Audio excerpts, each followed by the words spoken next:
वाले ये सोचते हैं कि एक एयरपोर्ट से फ्लाइट नहीं उड़ा, कोई बात नहीं, हम मिसाइल उड़ाएंगे। एरोड्रम सर्कल पे देखा होगा आप लोग।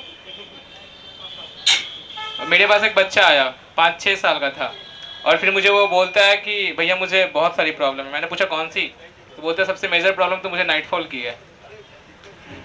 मैंने उससे पूछा कि बेटा इस उम्र में तो बच्चे ABCD पढ़ते हैं, तुम LGBTQ कहाँ से सीख लिया? तो मुझे उसने बोला कि, मैंने पूछा उससे कि नाइटफॉल होता कैसे? कहता मैं रोज रात को मम्मी पापा के साथ सोता हूँ, बट सुबह को सोफा पे मिलता हूँ गिरा हुआ।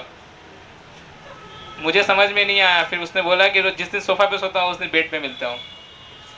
उसके बाद मैंने पूछा कि तुम्हें कैसे पता ये नींद में होता है? तो मुझे कहता है कि मेरे पापा रोज मुझसे पूछते हैं, गोलू सो गया, गोलू सो गया, गोलू सो गया। कुछ दिन बाद गोलू बड़ा हो गया, वो फिर मेरे पास आया और मुझे कहता है कि भैया मुझे अब तो मैं बड़ा हो गया, मुझे एक और प्रॉब्लम है। मैंने पूछा कौन सा? तो उसने बोला कि अब मम्मी पापा का प्यार खत्म हो गया, अब उनके रूम से बस चिल्लाने की आवाज़ आती है, झगड़े की। तो मैंने उसे एक पिल्स दी, बोला कि इससे तुम्हारे मम्मी पापा का प्यार बढ़ जाएगा। फिर अगले दिन आके मुझे बोलता कि प्यार इस कदर बढ़ा है कि कल के दिन में मेरा पलंग टूट गया। फिर उसने बोला मुझे कि भैया आप थोड़ा अच्छा वाला प्यार चाहिए।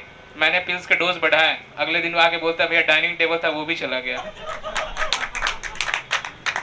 अपने देश में लड़कियों को क्या है ना कि कोरियन चाहिए, बट ये चीज कहीं पाकिस्तान में जाके किसी से कोई पूछे विदेशी माल, लप्पू सचिन देख के सबका मन उठ गया है विदेशी माल से। तो वहां पे क्या हुआ कि जो सीमा भाभी जब से आई हैं, अपने इंडिया में ब्रांड एम्बेसडर बन चुकी है पाकिस्तान की। और अब वो क्या कहते हैं कि वो दिन दूर नहीं है जब अपने यहाँ भी सारे बूढ़े जवान सारे पबजी ही खेलेंगे। वैसे मेरे गांव में एक काका है, आई थिंक 60 साल के हैं, तो मेरे से पूछते हैं कि वो बेटा ये पबजी कैसे खेलते हैं? तो मैंने बोला क्यों? तो कहते तुम्हें क्या दिखता है, ये लप्पू सचिन और मेरे में कौन बढ़िया है? मैंने बोला आप। तो कहता एक आध रस्सियां तो मैं भी ले ही आऊँगा। तो मैंने पूछा कि बाबा मेरा क्या होगा? तो कहते रसियन की जो पोती होगी तुम्हारे लिए होगी। और यहाँ पे तुम लोग सोच रहे हो कि बस बाबा को मिला रसियन, मुझे भी मिली थी।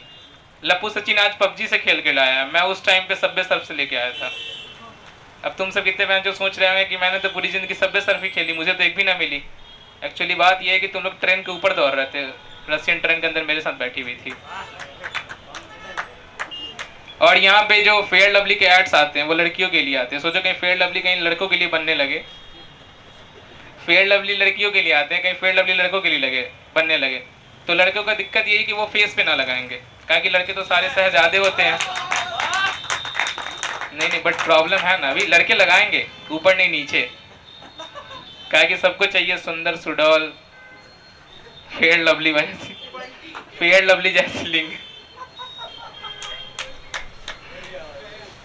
आना क्या यहाँ पे क्या बोलते हैं कि मेरे क्लास में एक बार चैप्टर पढ़ाई हो रहा था रिप्रोडक्शन, सब लोग पढ़े होंगे रिप्रोडक्शन, बट मैं क्या हुआ कि उठ के चला गया रिप्रोडक्शन में। अब कितने सोच रहे होंगे मेरा तो यही एक फेवरेट चैप्टर था।